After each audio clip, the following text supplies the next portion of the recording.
Welcome to Tonight on Word. I'm your host, James Peterson. We're live on WRD Radio 96.1 FM, 900 AM, streaming on wordradio.com and the free Word app.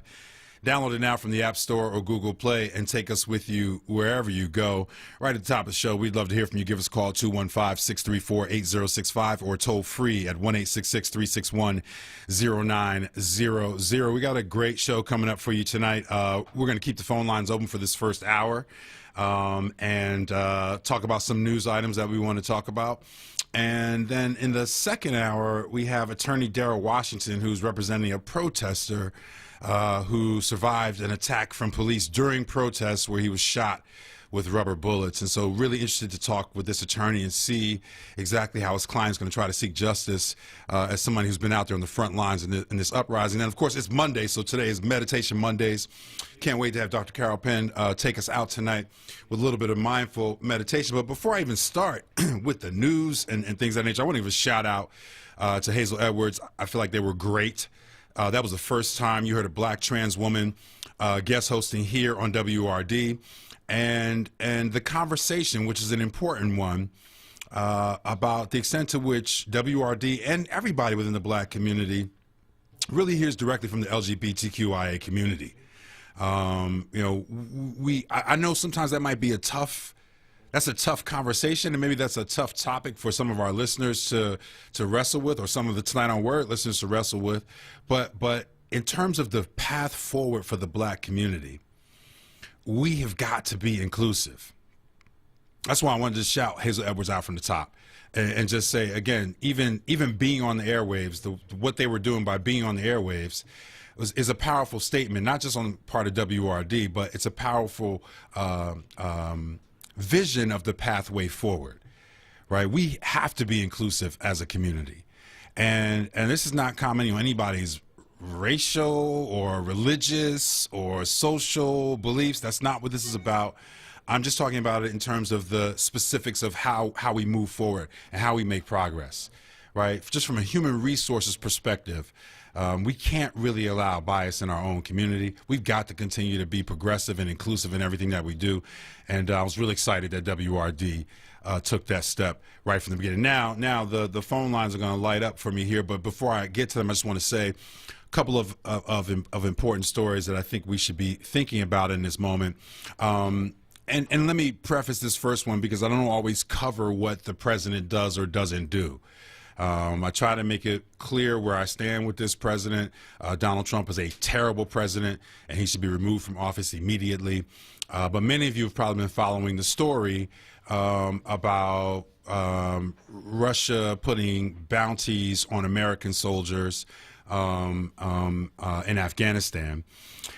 And, I think it's worth noting that I come from a military family, so I have siblings who have served in the military. I have a parent who served in the military. I have an in-law who served in the military. And so just so my card's on the table, I come from a military family. And to me, the idea that the office of the president and the vice president as well would claim ignorance about an intelligence report of such grave seriousness that American soldiers are being targeted by anybody, to me is an extraordinary dereliction of duty. But to add insult to injury, if I can use the cliche, not only is the president claiming that he wasn't briefed on this, but even now, the president hasn't made any comments against this, hasn't rebuked this government, hasn't addressed it directly. Even now, the story's out there. And even now, the president hasn't addressed this. Now, how can this is the party that claims to be the party of the American military. This is the party that when we say, hey, we need to sort of diminish the military budget a little bit so that we can use some of those hundreds of billions of dollars to help the people here in America, to help feed our children, to educate our children, they go crazy. When anyone on the left or otherwise argues that we should reorganize or rethink the American military budget, how can the Republican Party be the party of the American military, given this current news story and an absolute absence of response from that party to this news story? Now, again, I will concede, and I know we don't talk about the American military too much here on Tonight on Word, Mr. Eric Nixon. It's not one of the topics that we cover. I come from a military family, so maybe this is a story that is resonating with me in ways that are a little bit different from how it might resonate in general. But at the end of the day, the silence now, to me, is more striking than the bumbling around whether or not this president read the intelligence. This president doesn't read. So he probably didn't read the intelligence report. Whether or not he had the information, all of the bumbling around that. And this reporting is New York Times, Washington Post, other news outlets verifying this reporting. And yes, there are some reports out there that American military lost their lives under this incentivized assassination program sponsored by the Russian government. And so even if you didn't get the intelligence report, or you don't read, or you didn't want to listen, or they didn't want to take it to them for whatever reasons, what about your response now? What about your party's response now? Right? It just doesn't add up. It doesn't make sense.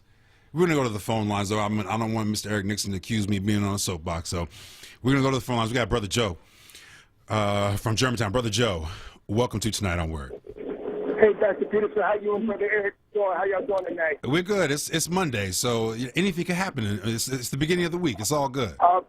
Praise be to Allah. Let me first say, Dr. Peterson, before I talk about Trump and the 4th of July. I know the word 4th of July, not July, but 4th of July. I'm going to talk about that. I want to first pay tribute to one of our dearest callers, Brother Mo. As you know, Brother Mo made transition this past Friday. And, he was a big supporter and fan of your show, Dr. Peterson. He yesterday used to call your show. I'm sorry to hear that. Brother Joe. Wow. He made transition Friday morning and stuff, man. And it hurt me perfect. I've been knowing Brother Mo for 15, 16 years, and he lived right around the corner from me. I used to be over his house all the time, man, talking to the brother, watching TV, sports with him, whatever like that, man. And I learned a lot from the brother, man. So his purpose has been tough for me, man. And, and the thing, Dr. Peterson, I must say, he was a warrior up to the end. Even when Brother Mo's help had been failing over the last year or so, he still found the strength to call your show. He did. Shows in WRD. He was a warrior right up to the end. Now, I used to say, I don't know how he had the strength to do it, but he loved our people so much. He was such a warrior. He found the strength in his fitness to still call the radio, man. Brother Joe, my condolences to you, brother, and everybody who knows Brother Mo personally. He definitely dropped some gems here on Tonight on Word, but I just want to express my condolences to you and to all the community out there who knows Mo and who are friends and family with him. Is there a way for you to share with us when you get the information what the homegoing services are? Okay. Well, you can count on that, Dr. Peterson. I heard something from his family. I will make sure I pass it on to you and the WRD family. You can count on that. Thank you, Brother Joe. I appreciate that. You're welcome. And real quick, Dr. Peterson, on Trump. He's a coward. I'm going to tell you why I say that, Dr. He's not ignorant. He knows that. See, it's that to the white man, once again, and by the way, Sister Mary from my area, she said something that shocked me. She called a rap professor. She called white people devils. And she didn't say it in a mocking way. She said it because of what they're doing and what they historically have did to our people. It shocked when I heard Miss Mary from my area call white people devils. I said, that's my girl. She must have been listening to me over the year. But anyway, the point is that Trump is a coward. I'm going to tell you why I said, if this was Iran or anybody other country, he knows the United States could bum rush, the bombs would have been dropping right now. Just a thought. Think about it, Dr. Peter. If this was Venezuela, Iran, any country that the United States think they're bigger and stronger in military, just the thought of putting a contract on American soldiers, the bombs are dropping right now. And you know it, Dr. Peter. The white man in this country is a coward. He ain't going to mess with that big Russian big because he's going to Russia can throw right back at him when he can throw it down. You know what I mean? The same with China. We know they hate China. But like Mr. Farrakhan said several years ago, these why they never attack China because they know China can throw right back at them, but they can throw right back at them. That's why they kind of iffy about messing with North Korea. They know North Korea got some weapons of nuclear capability. They don't know how much. They don't want to take a chance on messing with them. This white man knew for a fact that North Korea didn't have no weapons, man. They went over there a long time ago and took that country out. And you know it, Dr. Peter. You know how this Caucasian is, brother. The warmonger by nature, the bloody murderer by nature. He would have been took them out. But see, he don't know what they got, so he figured I better just kind of take safety first, you know what I mean? And secondly, Dr. Pearson, I would hope, I know it may not happen, Dr. Because I said it to that professor the other week, So this 4th of July coming up, Dr. Pierce, I will hope our people, and by the way, that Professor agree with me on this, we show some discipline. Just for this weekend alone, I would encourage all black people to listen to your show tonight, onWURD, and throughout the United States and hopefully the world. And you got a long reach. Please, this 4th of July, don't buy no ribs, no hot dogs, no hamburgers, no ketchup, no mustard. For this weekend, show discipline. Let that stuff stay on the shelves. Let the white man feel our economic stress this weekend. Don't do nothing. Show that discipline. If you're going to cook out, wait a week or 2 weeks from now when he ain't anticipating black people's dollars. Let white folks buy all the ribs, the chicken, and the barbecue sauce. Let's show some, like Dr. King said, let's use our economics to strengthen ourselves. I wish we could do it. If we could just get a half of our people in America to do that, Dr. Peterson, that would be a strong message to white America. Thank you, Brother Joe, and I feel you on that. Yes, boycott July 4th. Boycott July 4th. Period. I'm riding with that. We just had Juneteenth. If you want to cook out tomorrow, cook out next week. All right, boycott July 4th. I have no problems about that. I know everybody in my family is like, they're just not feeling it. They're not feeling it. We're going to stay on the phone lines. I think I almost been going out of order. We're going to go to Jacob from Aldi. Brother Jacob, welcome to Tonight on Word. Peace be unto you, Dr. Peterson. Peace, brother, peace. Man, you mean to say I ain't going to be able to get my hamburger? Look, listen, Brother Joe said it. That's it, Brother Jacob. That's it. July 4th is over. Well, I don't, I just go around when family invite me anyway. I don't go all out on that day, Nor do I like all the noise from the fireworks. Good Lord. I don't deny people their rights. But about Brother Mo, I also felt bad when I heard of his transition.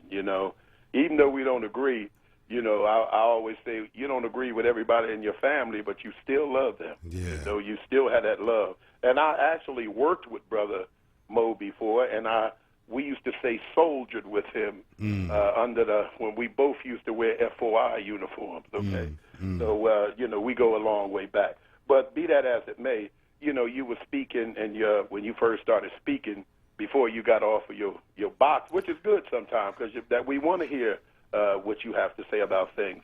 And you was talking about the transgender, yes, that situation there.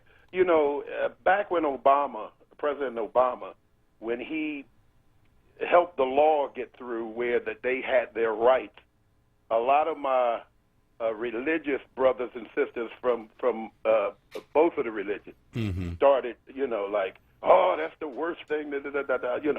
I didn't feel that. I felt that, again, in America, see, that's the greatness about America, that we have to understand that the framers of that Constitution, right, that contract, that said if you can make a more, look, it said to be able to go after life, liberty, and the pursuit of happiness, right?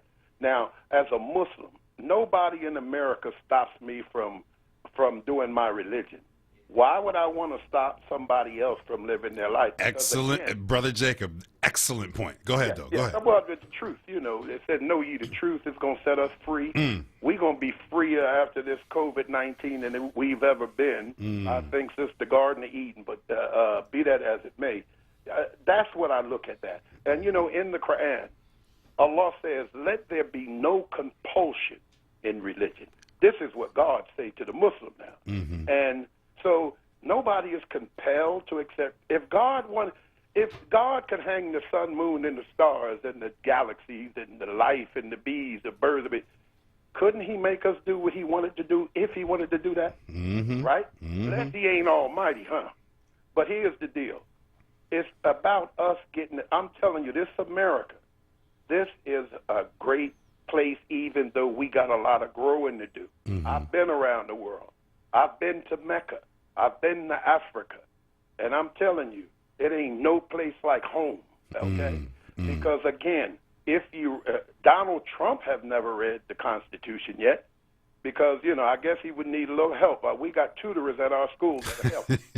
Seriously, But the bottom line is, when you one of the things that Biden said, he said, we're voting for the soul of America. And I'm telling you, God did not bring America and let us go through 400 years of what we went through to go out like nuts, right? That ain't going to happen. And we don't have this war. is not going to be fought with bombs and guns. We got to stop that thinking, right? This is going to be fought like the legislation that's coming, this and that. There's things that's happening now that has never happened in any of the struggles, so far. I mean, it's the momentum is picking up towards good. And I told somebody this morning, let's not kill that spirit by saying this don't mean nothing. No, because they took down the statue of, that don't mean nothing. So hold up, don't burn, don't kill the spirit of good. Right. Because I talked about an ex-wife I had, God rest her soul, that, you was darned if you do and darned if you don't. And I'd be darned if she didn't burn out that spirit in me that wanted to try to please that part of her. I mean, just telling the truth. Again, it ain't I ain't going to go too far, but the bottom line is, look, we in America read the Constitution, what it says, and don't the Bible say, do unto others as you would have others do unto you? Sure does. Sounds like the golden rule to me. And, well, why do we stop anyway? And as sensitive we are, I'm talking about black people, with what the world put on us, we are the most sensitive people to injustice, human injustice. And so, again, I think we're the best to be where we are today. Some people don't like it, but so what? Like the tour that I was with, the last tour, and I was down there with Jeff Bradshaw, too. You talking about a beautiful experience. I heard about the second part. I was there with the first, he'd say, bring all the horns, and musicians came from. One white girl drove all the way from West Virginia because she got the call to come down, and that was our way of protesting, is with the music. And so we was down there with Jeff, Grammy Award winner trombonist Jeff Bradshaw. Bottom line is, man, this country is about all nationalities. With Trump, I'm gonna get off, but Trump and them wanted to change the language on the Statue of Liberty. These people are diabolical. They are. Right? And I'm not going to say all white people are devil, because a lot of white people looking for good. I talked to some on Saturday while playing. So I'm not going to broad brush nothing, because I don't want them to do it to me again. But the bottom line, we got the cow by the horns now. Let's rope it and make it do what it do. Thank you, Brother Jacob. We appreciate that. We're going to go to the Facebook real quick before we take a break. Brother Malcolm White from Mount Airy, shout out to you watching and listening. To John Johnson, Dr. Peterson, please answer this question for me. Tamir Rice, George Floyd, Rashard Brooks, to name a few. Were they killed by the individual or by the system? Brother Johnson, you always have great questions. And I'm not sidestepping the question, I hope not, but it's actually both, right? So there are individuals who need to be held accountable for their actions in the murder of Tamir Rice, George Floyd, and Rashard Brooks. Those individuals should be held accountable by a legal system that hopefully at some point in the future will not be racially biased, right? And so those individuals have to be held accountable. However, if you want to know like the approach of like us here at Tonight on Word in terms of how we think about covering those things, we are slightly more interested in the systems that produce, cultivate, and then also protect the kinds of law enforcement officers that would shoot Rashard Brooks in the back as he was running away, or that would knee George Floyd and suffocate him to death, or that would drive up on the scene and within 2 seconds shoot a 12-year-old child. So I don't want to let those individuals off the hook, but the real answer to your question from the perspective of how we think about Tonight on Word and kind of work that we're trying to do around those issues, we are slightly more, I should just say not more than slightly, we're more invested in thinking about the systems that produce those kind of individuals, cultivate that kind of hatred, and then protect those kinds of individuals, because you can get rid of a whole bunch of individual bad officers. But if there's a system that's producing them, ultimately, I think that is the main target. Shout out to Michael from Project Urban Lifeline. Good evening to you. Ready for a great week that includes listening to your great program. Thank you, good brother. I appreciate that. Brother Malcolm White is also from a military family. Yeah, I just wanted to make that clear, because from time to time you guys will hear me talk about the military, and it's important for you to understand that's sometimes I'm coming from that. Malcolm White says Putin has to have dirt on Trump. Brother Malcolm, you're not the only person who thinks that. I've heard pundits and people in the political class say the same thing. My mom is watching. Shout out to you, Mom. I love you. Thank you so much for watching and supporting me and loving me. I couldn't be here without my mom. Do y'all know that? like literally, and Victor could not be here without my mom. So I appreciate her listening. Good evening to you, Joey Dixon. As always, peace and jazz to you, good brother. Listen, you're listening to Tonight on Word. I'm your host, James Peterson. We are live on WRD Radio, 96.1 FM, 900 AM, streaming on WordRadio.com and the free Word app. Download it now from the App Store or Google Play and take us with you wherever you go. Appreciate everybody holding on the phone lines when it gets to all these calls. If you want to talk and engage in the conversation, topics we put on the table so far, give us a call at 215-634-8065 or toll free at 1-866-361-0900. We'll be back after these messages with more tonight. Check out the Source lineup on Word Radio.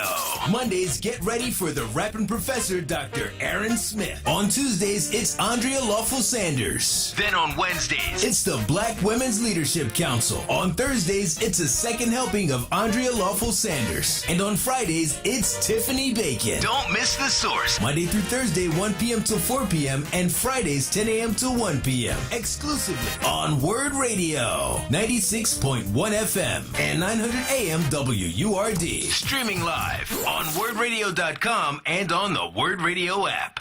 Dietz & Watson has been making premium meats and artisan cheeses for over 80 years. And when it comes to stacking sandwiches and party platters, they've got something for everyone in the family, like maple honey turkey breast, American cheese, buffalo chicken, and more. So get to your local deli and taste 4 generations of family recipes. With Dietz & Watson on the table, you'll have everyone coming back for seconds and thirds. Dietz & Watson, it's a family thing since 1939.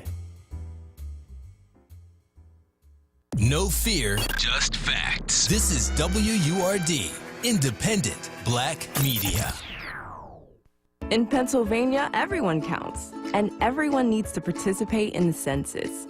Our population count determines our voice in government and how much federal funding our communities receive for health care, food assistance, education, transportation, housing, and more.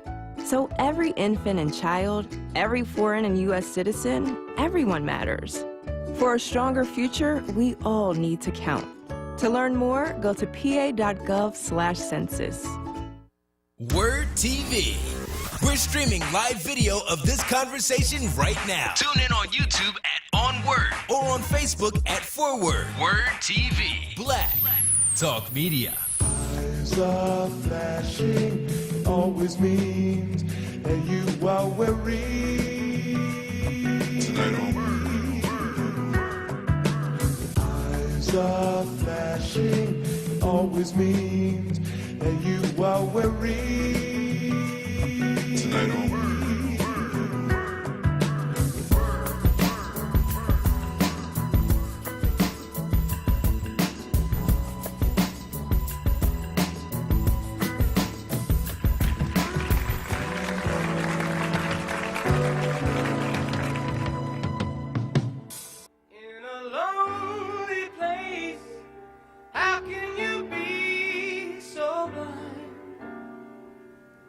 You're still regretting the love you left behind. Oh, darling, I seen you go through the changes, sitting alone each night. Are you expecting to find the love that's right? Darling,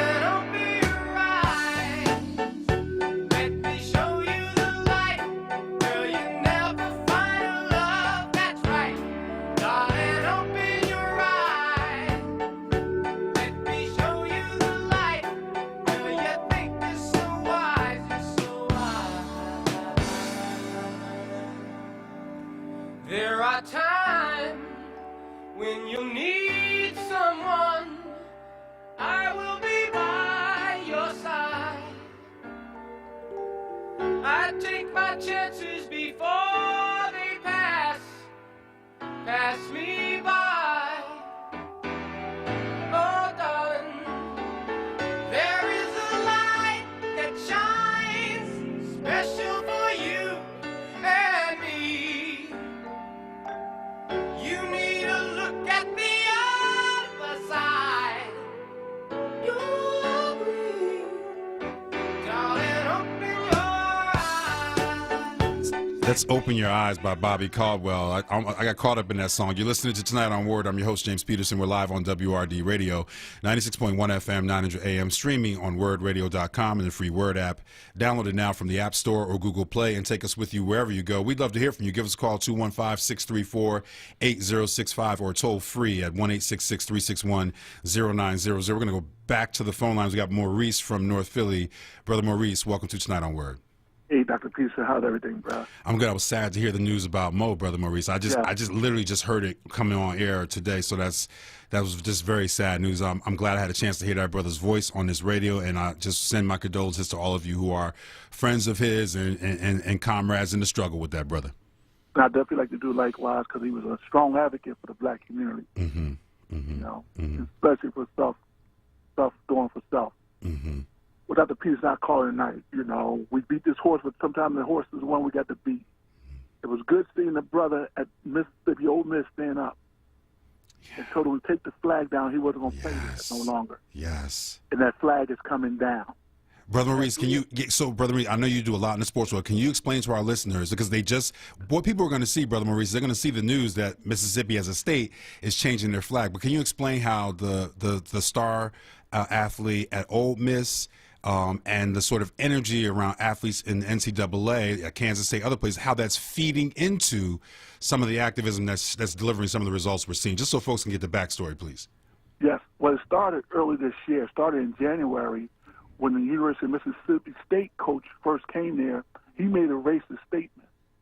And the player that was there at that school transferred, so I can't play on this one like you. Mm-hmm. So it became a rolling ball, and 3 more players left from other SEC schools. Mm-hmm. So this brother here decided to say, unless that flag come down, which is the 4th player, I'm not going to play in your institution no longer. And that was just for the university. That was related to this bigger story, but he was just saying he's not going to play football this year. He's not going to play for that university this year. Mm-hmm. Right. Which means that when the NCAA heard that from him, yep.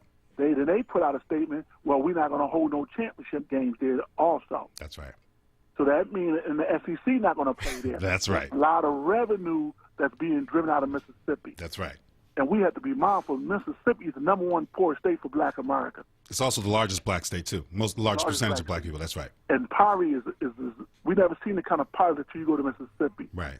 Which I had a chance to view. And the reason I bring that up, Dr. Peterson, is had LeBron James and the NBA players sacrifice and sit down, they draw up a stronger cause. Mm-hmm. This is the greatest movement and time in history that we might ever see again. We might not never see it again, rather. You're right. At this time, had he sacrificed, his power would transcend down to the NCAA black athlete. Mm-hmm. It would trend down to high school athletes. Why I say that? Because white corporations are going down the line all the way down to our pee-wee kids to monopolize them in sports. Mm-hmm. But they're not giving back anything to the community. So moving forward, the NCAA college football players, men and women, just left Liberty University. We have 4 players just left that university. Mm-hmm. You heard about the Kansas State players. All the Kansas State athletes are saying they're not playing. They're not playing. That's right. So this is a movement that we needed, but we needed to come down for the pros. Why that? Because they heard the same college football coach where this guy said he's not going to play at, he was heard on tape saying we have to get their butts on the field no matter what during the corona. He said we still got to get them on the field. So now you have former players say, oh, you can't get them on the field. They don't have no insurance. Right. And then they're not getting paid. So you're going to take them out there, they don't have no insurance to cover them. If they get sick, they're on their own. Right. And you know, last week, the NCAA tried to get the players and their parents to sign a waiver. Right. They said they won't. Do not sign those waivers. No way. No way. Although they call them voluntary workout, they're not voluntary workout. They spring training workout. Right. So they're going to leave up to the players when they get sick. Then we didn't have anything to do with it. Brother Maurice, first of all, this is not a dead horse. We need to keep talking about this because, again, like, people know, like, oh my goodness, Mississippi finally is changing their flag, but they don't know the chain of events of the athletes at Ole Miss, basically having their own mini uprising, and then the NCAA and the SEC having to follow suit, and then there's momentum. There's momentum for all those activists on the ground who have been pushing to get Mississippi to take the Confederate imagery off of their state flag for decades to finally make that. All those things together is what makes the movement possible. Make it possible. Even when the governor last week said he wasn't going to take it down, he signed that thing this week. He's signing it this week. He signed, so I'm going to take it down. We're going to take it down. The money is leaving. Now take Jerry Falwell School in Virginia. 4 players left there last week. Liberty University, which is a Christian, an evangelical, ultra conservative university. Ultra conservative. Yes. But with Jerry, he had said some racial disparaging remarks. Yeah. And the athletes said we can't play underneath that. Yeah. And they're going to HBCU school. That's incredible. This is the type of outcome we need. Yeah. Now, moving forward, Dr. Pease, I want to ask you this. $1.68 billion was donated to Black Lives Matter groups, the civil rights groups. When you look at what was given from $1 billion from Bank of America down to $1 million to individuals, it added up to $2 trillion. It's in Black Enterprise, June 10th, 2020 article. So my question is, I always talk about community benefit agreements.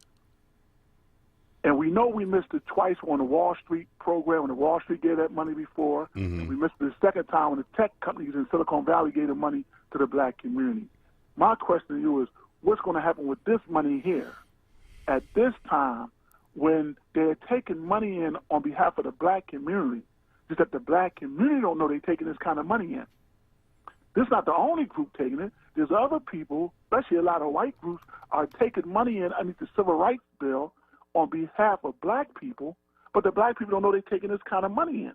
So our question is, how do we become gatekeepers to say, okay, then if you're taking this kind of money in, what come back to the community as far as the community benefit agreement? We had the working poor, we had some people who don't have jobs. So we know they donate the money back to the community, but it's not trickling back down, Dr. Peterson, and that's the problem. Yeah, I hear you, Brother Maurice. I'm gonna answer that offline. So, you know, I'm looking at this in 2 different ways, but this is an excellent question, Brother Maurice, because you're right. Black Lives Matter organizations are raising funds, and it's a little bit out of my wheelhouse and my focus right now to kind of figure out what the accounting is for those organizations. My sense is that there is going to be an accounting of what those organizations take in, especially during this time. However, the Bank of America pledge of $1 billion and these other corporations that have exploited our community for generations that are pledging money for economic development and business development in the black community, I do believe that we actually need a watchdog group. I think we need a watchdog group of economic analysts, mathematicians, financial analysts, and some good old straight up cultural workers to figure out where that money is going. And again, I don't have that kind of background, but I'm happy to work with our community to figure out who should we be challenging to do this work. But I do believe that in this moment, we do have to take advantage of it in this sense. For all the organizations that are making these pledges, I do believe that we need a nonprofit watchdog entity that by design is trying to challenge these organizations, account for what they're doing with these resources, follow the money. So I'm more interested in that than to see exactly what's going on, like how Black Lives Matter is handling their money, to be honest with you. Not that I blindly trust any organization, but for the corporate entities, the for-profit corporate entities that are standing up and stepping up right now and saying, we're going to do this amount. Again, that Bank of America $1 billion is one of many. How do we hold them accountable? You know what I mean? We need a watchdog group with a specific purpose of following the money in this moment, because so many of our listeners at Tonight on Word really talk to us all the time about economics, cooperative economics, black-owned businesses. I think a lot of folks in our community believe whether or not that's the only way to make progress into sort of actually realize black liberation. I'm not convinced of that yet, but I know a lot of our listeners believe that is one way. And so I think when these organizations are stepping up, I do feel like, you know, and again, maybe someone out there knows of an organization that already does this, but we need a nonprofit watchdog entity that is specific with a specific purpose, of following the money along the lines of these particular pledges. We're going to go to Brother Tim from South Philly. Brother Tim, welcome to Tonight on Word. Hey, brother, I like the lineup, man. Your show is great. Thank you. I thought I was kind of early, man. Listen, I was like the 8th one, and that's good. That's how good you are and your program and your show. But, brother, I'm going to say to you, when I talk about Brother Mo, he's rare. And when I mean rare, Brother Mo spoke with authority. But he came from a movement in the Nation of Islam that he never changed. He stayed focused to his teacher. You see, that the sect that he belonged to, we were taught that we come from the sacred God tribe of Shabazz.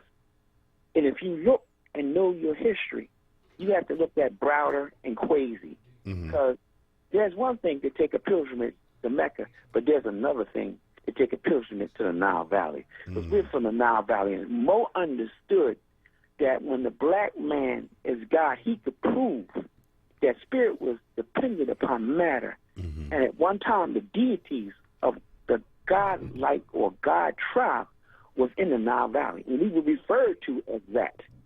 So he understood that teaching, and he never left his teacher. And what he did with what he understood is he connected what we knew from Nile Valley to nationalism, to a sect of Islam that could never be disproven.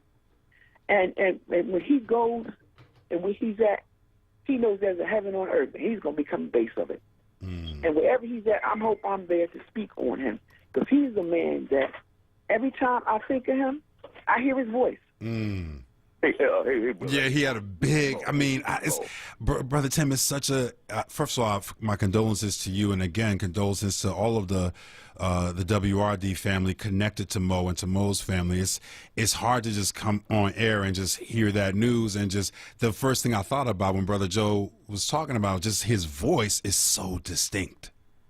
Very much, and you got to remember that you had different parts of Egypt. You had upper and lower. And you had those who said they were the gods and they could prove it, but you had those who thought outside of themselves and they believed in the mystery God. That's why the messenger had the 5% who were the poor righteous teachers, and the 10% who were the bloodsuckers of the poor, and 85% who were hard to lead in the right direction, so easy to lead in the wrong. So, brother, I'm going to tell you, man, I will never forget him. He will not be forgotten. And it just shows you how much he's loved. Thank you, Brother Tim. I mean, I'm happy you're on here, man. Thank you. Best host there is. I'm telling you, man. Thank you, brother. I appreciate that, good brother. I do. But condolences to you. Go ahead, bro. If Mo told me to tell you there's no God but Allah who came in the person of Master Prophet Muhammad, the one God to whom all praise is due, Lords of all the world. Have a good one, my brother. Thank you, Brother Tim. I appreciate that. Again, for folks who don't know, Mo, deep, big, booming voice Mo, who would call Tonight on Word, and plenty of other programs at WRD. He transitioned on Friday, and we just got the news from some of our listeners when we came on air tonight. Mr. Eric Nixon, did you hear this before today? That Brother Mo had passed on? Oh, so Mr. Eric Nixon knew, but this was the first time I'm hearing about it, and so I just wanted to shout everybody out on that. Condolences to Mo and his family and the community around them. That brother was always incisive in his commentary here on Tonight on Word. Still want to shout out folks who are joining. It looks like my whole family's listening to this program. My wife is on here. Hi, baby, I love you. My sister Pep is here. My other sister, Dr. Bobby's here. Dr. Bobby, we still need a family minute on Tonight on Word. You still have not premiered on Tonight on Word. So I don't know why. Well, I don't know why you holding out or why you don't like us or something like that. But we got to have you here on a Tonight on Word Family Minute. Thank you for posting us, though, in the Facebook groups. My man, Yadon, from way back in the day. Shout out to you, good brother. Yadonish and Bruce is watching. Gene Smith is watching and listening from Chester, PA. Shout out to you, Gene Smith. Hannibal, shout out to you, good brother. I'm not sure how you got thrown off before, but I'm glad you're on here now. You're listening to Tonight on Word. I'm your host, James Peterson. We're live on WRD Radio, 96.1 FM, 900 AM, streaming on wordradio.com and the free Word app. Download it now from the App Store or Google Play and take us with you wherever you go. We'd love to hear from you. Give us a call, 215-634-8065. Or toll free at 1-866-361-0900. We'll be back after these messages with more tonight. Hi, this is Councilmember Isaiah Thomas. For the last several weeks, Philadelphians have stood up for justice. As summer comes, we need to keep standing up for the public health too. I was proud to see Philadelphians wear their masks as they raised their voices the last few weeks. We need to keep wearing our masks to protect our families, friends, and neighbors. My mask protects you, your mask protects me. Mask up, Philly.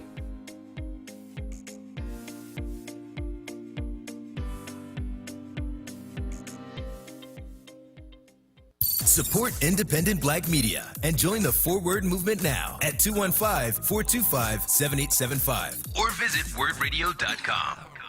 Always Best Care is a great place to work. Flexibility, leadership, purpose, great benefits. There's never a dull moment. Diversity, inclusion, compasión. We love our jobs.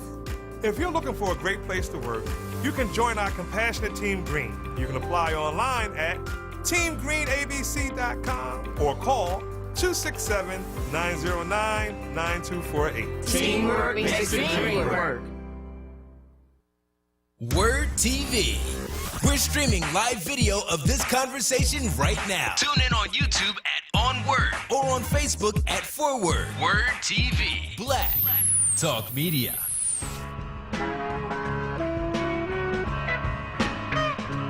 Welcome to Tonight on Word. I'm your host, James Peterson. We are live on WRD Radio, 96.1 FM, 900 AM, streaming on wordradio.com.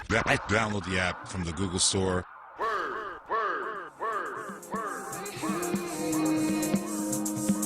Said I'd be gone by 5, but it's sunrise and I'm still in your bed. Good night usually means goodbye. Me replaying memories in my head. Look at you, look what you made me do. How do you figure my every move? Who are you, you look so familiar.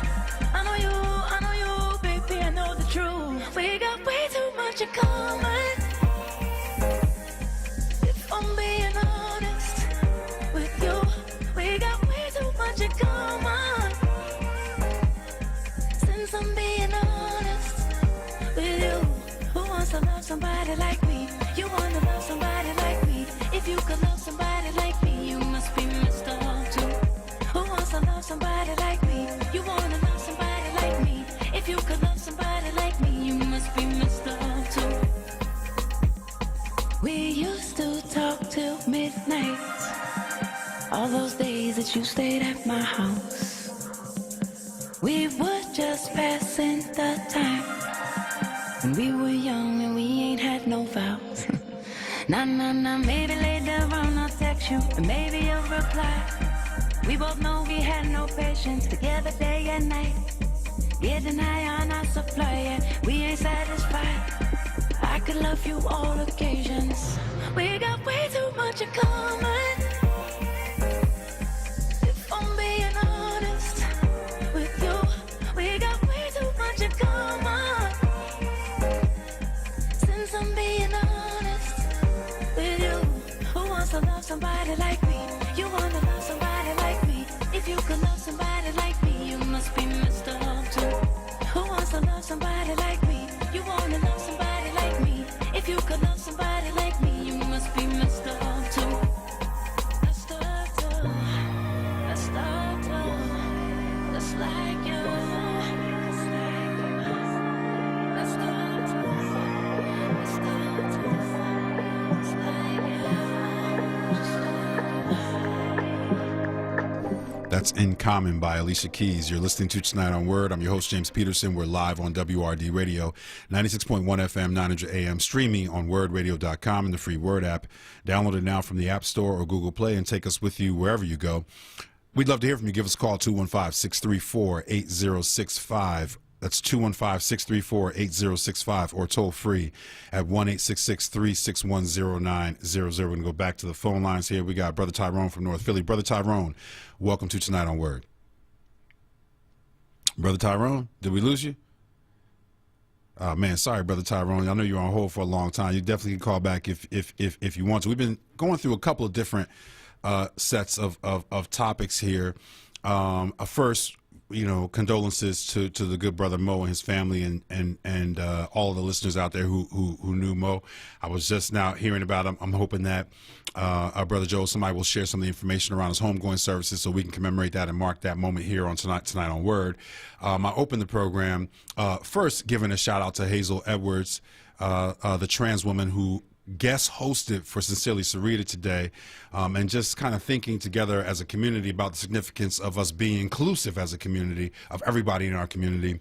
And then I had to comment a little bit about the current president, given the news that we're hearing in the military world about the Russian government financially incentivizing assassins to kill American soldiers, and that is just, again, as someone who has a lot of family members who have served in the military, an extremely disheartening story. But the fact that there's been no real response to it, forget about the reporting on like whether or not he read the information or not. The fact there's been no response to it really is just been troubling. Coming up in our second hour, we're going to have Attorney Darrell Washington. Can't wait to talk to that brother about one of his clients who was shot with rubber bullets during a protest.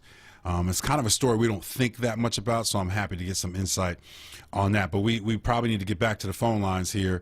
Right now we're going to go to Bobby from South Philly. Bobby, welcome to Tonight on Word. Hello, Doc. I just want to make a short statement. Okay. I listened to you guys when you did your round table. Yes. My only regret is that it wasn't longer. Wow. That was my only regret. Like, I was just really getting into it, and then it was like at the end. But let me just say to everybody, you guys, I don't know what word we got to find, but it's more than working hard. And thank you guys for everything, the wisdom that you're giving to the community. I so much appreciate each and every one of you. Thank you so much, Sister Bobby.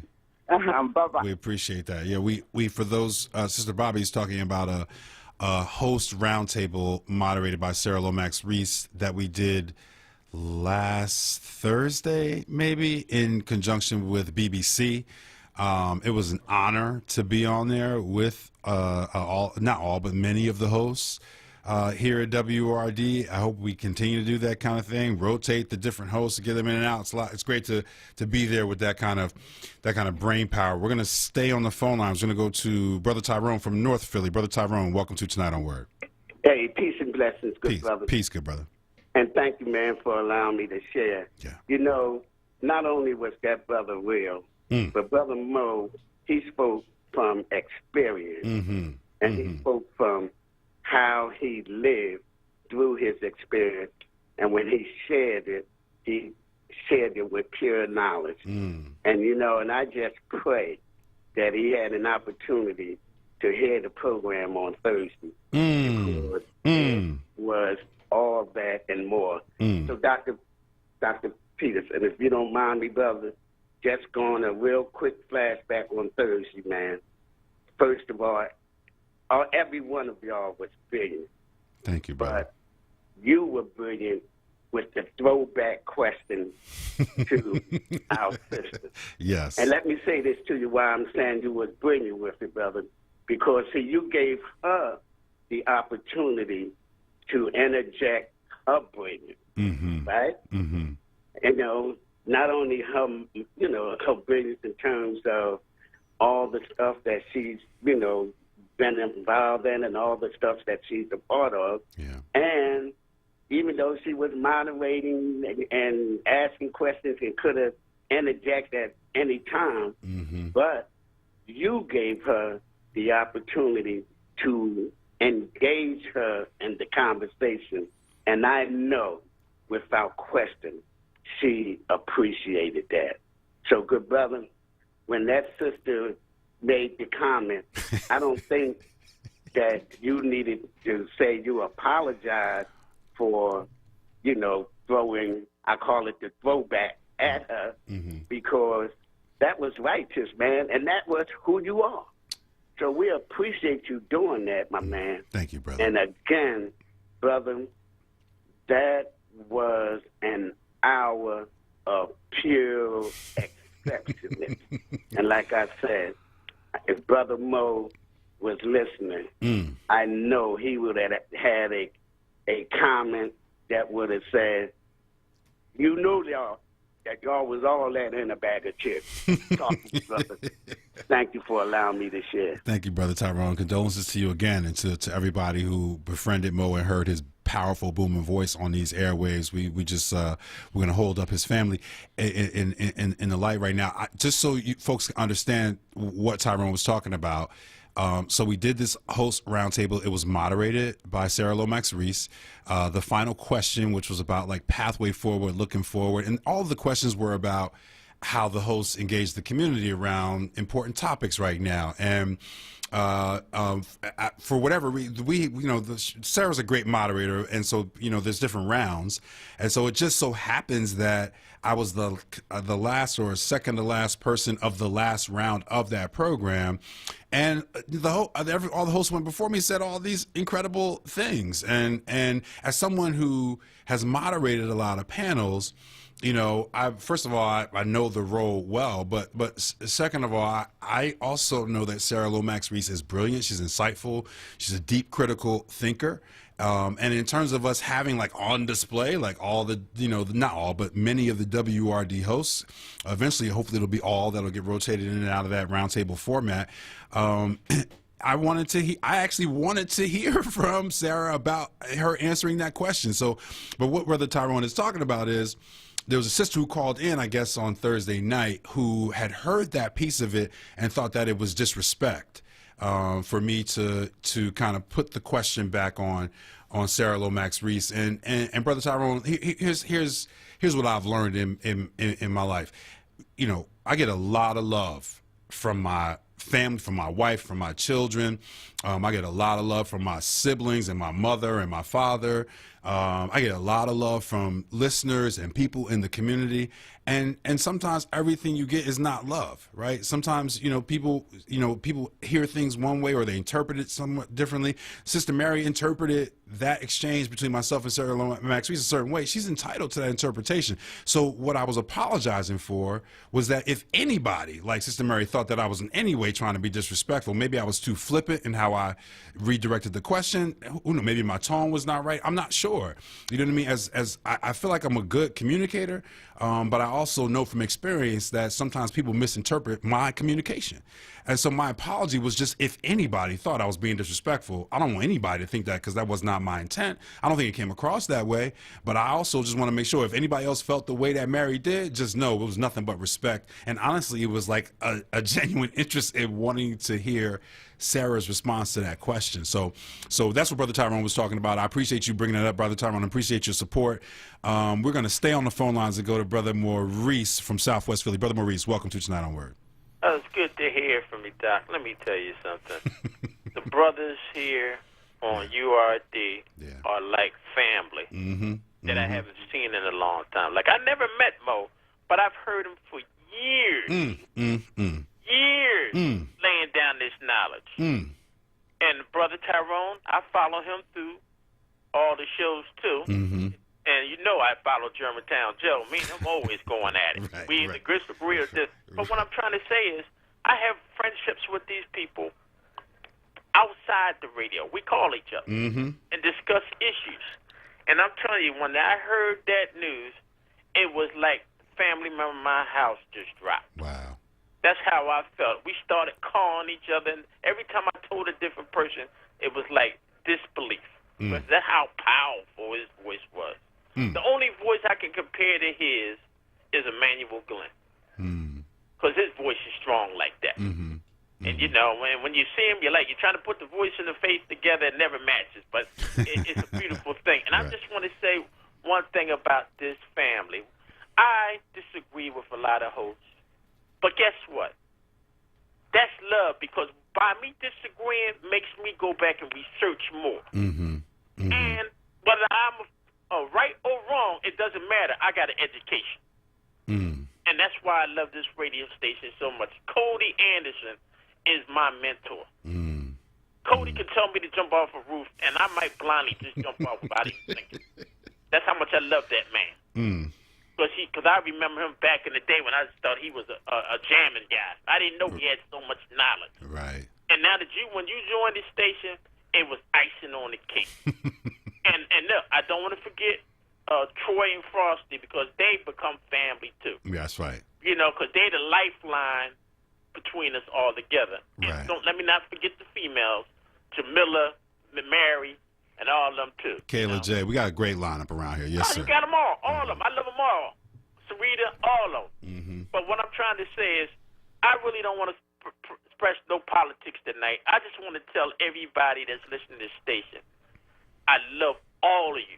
And I love to hear all of you. Whether I agree or disagree, I turn the TV off when I listen to the radio. And I'm just telling you, I love all y'all. I'm going to miss Mo because that voice can never be replaced by his tone. Never. And I'm just telling all y'all, I love y'all, and I'll talk crazy politics another day. Thank you, brother. I'll talk to y'all guys. Thank you, brother. We appreciate that. Stand on the phone lines. We're going to go to Lola from Jenkintown. Sister Lola, welcome to Tonight on Word. Yes. Hi, Doctor. How are you? I'm good. How you doing? Good. I just wanted to send my condolences out to Mo's family. I do listen to the show, and I listen to you, and I've heard his voice and stuff, and he was, he always had a lot to say. So I send condolences to his family. I just wanted to ask you what you think about this. So I was thinking, because you're always prolific on what you talk about, and you were talking about this. There should be some type of watchdog group with or bank or counting with all the money that's coming in for Black Lives Matter, and not just them, like a whole bunch of groups. You know, they raised all this money for the bail funds, and then they said they raised a bunch of money in all these different states, right? But they don't know where the money is going. And I wanted to ask you, what you think about with everything that's going on now, and we know that there's more to be done than police reform. We have educational racism, we have housing. How can we get some of this money to be funneled into our school systems, into housing, and to really helping the people that need it? I wanted to get your thoughts on that, because there is so much that needs to be done, right? And we're at this moment where we need to say, this is what we want done, and this is where we want the money. All this money is coming in, but where is it going, Dr. Peterson? The schools need money. Housing needs money. The health stuff, all of that. We're still in, Trump is trying to still dismantle Obamacare. He absolutely is still trying to dismantle the Affordable Care Act now during the pandemic. Listen, a friend of mine had to take the COVID test. She got a $3,000 medical bill. And so people, half of it's going to be paid by her health care company or something, but they're asking her for the other half. And so give me some thoughts on what you think about how we can get some of this money funneled into these schools and different things, because I just hate for this moment to go by and then we're still looking back and our kids have no books, no computers, no nurses, no nothing. I'm just really worried about that and want something to be done. And I really was thinking about what you were talking about with that watchdog group. Where's all this money going? And they said they haven't even bailed out or used all of these funds, $35, $40 million that they have raised in different cities pockets, everywhere. yeah. Right, in different pockets and stuff. Yeah. Thank you, Sister Lola. I'm going to take a break, and I'll answer your questions as soon as we come back from the break, okay? You're listening to Tonight on Word. I'm your host, James Peterson. We're live on WRD Radio, 96.1 FM, 900 AM, streaming on wordradio.com and the free Word app. Download it now from the App Store or Google Play and take us with you wherever you go. We have our guests coming up here pretty soon, so we're going to hold calls for a little bit. But if you have a question for our guest, he's an attorney representing someone who's out on the front lines and had a confrontation with law enforcement. Give us a call, 215-634-8065, or toll free at 1-866-361-0900. We'll be back after these messages with more tonight. Weather and traffic to keep you informed for your morning commute on Wake Up with Word. Weekdays 7 a.m. till 10 a.m. hosted by Solomon Jones. Right here on Word Radio, 96.1 FM and 900 AM WURD. Keystone First VIP Choice HMO SNP Dual Eligible Special Needs Plan has a 4 out of 5 star rating and is one of the highest rated Medicare plans in the region. Keystone First VIP Choice and you are better together. If you live in Philadelphia, Bucks, Chester, Montgomery, or Delaware County, and you have both Medicare and Medicaid, choose the Medicare plan that is working to help you get better care. Enjoy extra benefits at no cost to you with Keystone First VIP Choice. You get benefits like dental, vision, and transportation to and from your medical appointments. They also cover a fitness membership to a gym of your choice. $150 toward over-the-counter pharmacy items. There's no copay for doctor's visits. They offer a large provider network, a great prescription plan, dental coverage, and even eyeglasses. Plus, you don't have to wait for open enrollment. You can change your coverage every quarter. Keystone First VIP Choice. The name you trust, the service you deserve. Call Keystone First VIP Choice today at 1-877-686-1760 or visit KeystoneFirstVIPChoice.com. This Black Music Month vignette is brought to you by Pico. Philadelphia native Jill Scott took the airwaves by storm with the debut of her first album, Who is Jill Scott? Words and Sounds. The album's unique poetic storytelling, combined with her soulful sound, went platinum and earned her 6 Grammy nominations. Jill Scott is also a poet who credits Nikki Giovanni's writing as her introduction to the power of words. She released her own book, The Moments, The Minutes, The Hours, a collection of poetry, in 2008. Jill Scott has appeared in over 24 movies and television shows and founded the Blues Babe Foundation, a non-profit serving youth in North Philadelphia and Camden. Word Radio celebrates Jill Scott for her contributions to Black music, literature, and the arts. This Black Music Month vignette was brought to you by Pico, powering communities.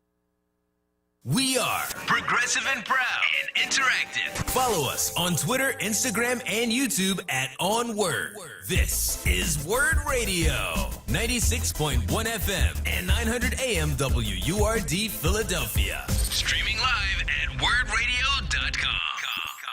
Word TV. We're streaming live video of this conversation right now. Tune in on YouTube at onWURD or on Facebook at Forward. Word TV. Black Talk Media. Tonight on Word with Dr. James Peterson. Right now on Word Radio. Yeah. Cav Love. Brown Sugar. About to set it like, yeah, y'all. Yeah, y'all. Yeah, y'all. Just my mic so I can touch it up right quick. Show them how Brooklyn do, you know what I mean? Yeah. Listen, yo, let's start it up. Let's get it flowing. Let's make a move. Let's get it going. I know it's feeling like everything you want, don't it? And you've been waiting your whole life for one moment. Well, baby, here it is. You better step to it. I know you ready, right? Then, baby, let's do it. Move your neck to it. Put your arms and legs next to it. Then put whatever else is left to it. See, you're all in. Now you about to rock them. Got your focus, man. Now they got a problem. Who you talking to? Son right there. The man in the mirror. I see him quite clear. Do your thing, Cav. Work it out, dog. Open up their minds. Be about yours. That's Brown Sugar by the mighty Most Def. You're listening to Tonight on Word. I'm your host, James Peterson. We're live on WRD Radio, 96.1 FM, 900 AM, streaming on wordradio.com and the free Word app.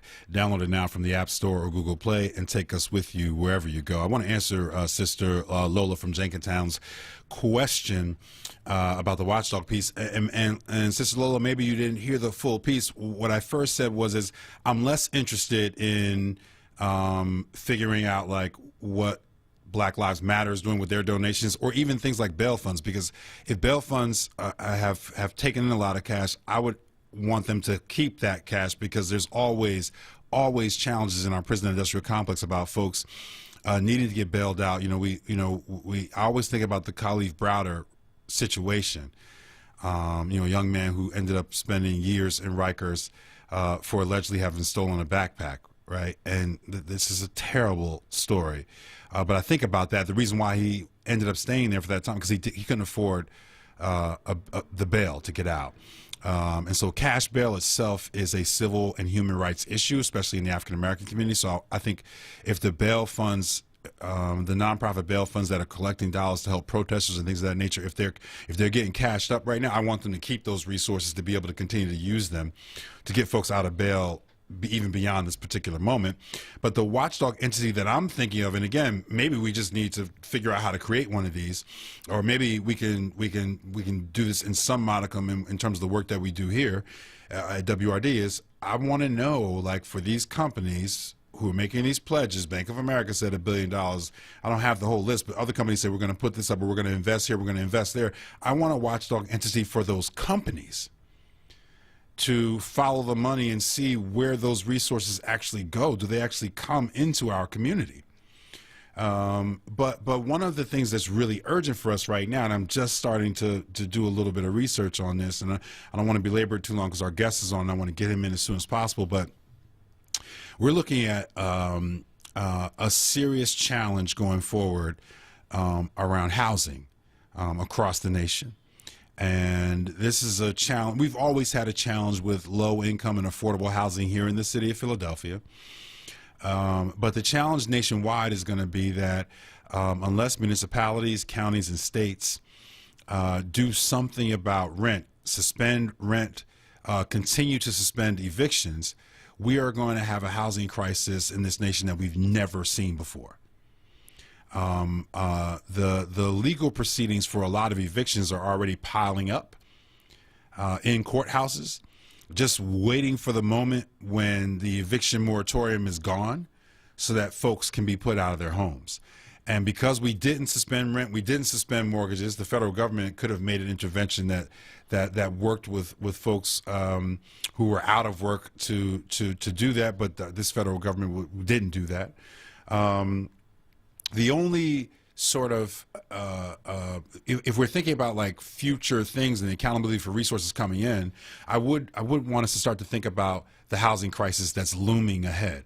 And I'm, like I said, we're trying to do a little bit more of a deep dive on that and to think together with our community a little bit more in that space. But the reporting on the eviction crisis right now does not look good, unless there's a serious legislative intervention.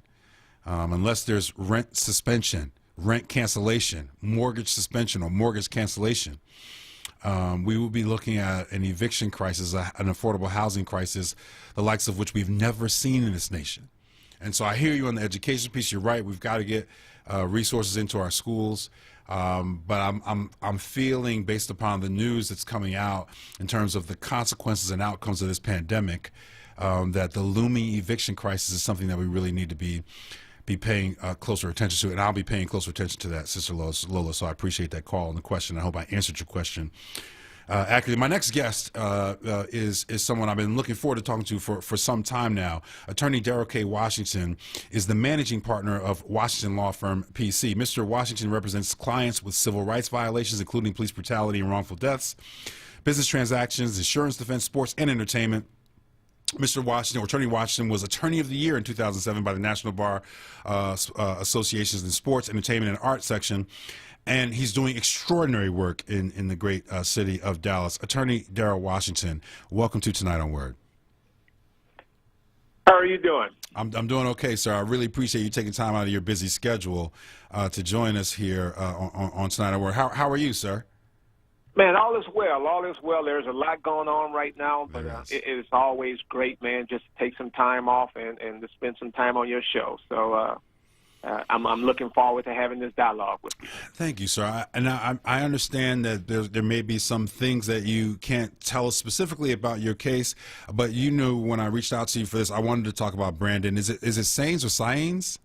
How does he pronounce his name? Saines. About Brandon Saines, who's a 26-year-old who was protesting and looking for a couple of his friends during a protest, and there was a confrontation between him and Dallas police. Can you explain as much as you can of what the situation is and sort of what you're thinking about strategy-wise in terms of representing your client here?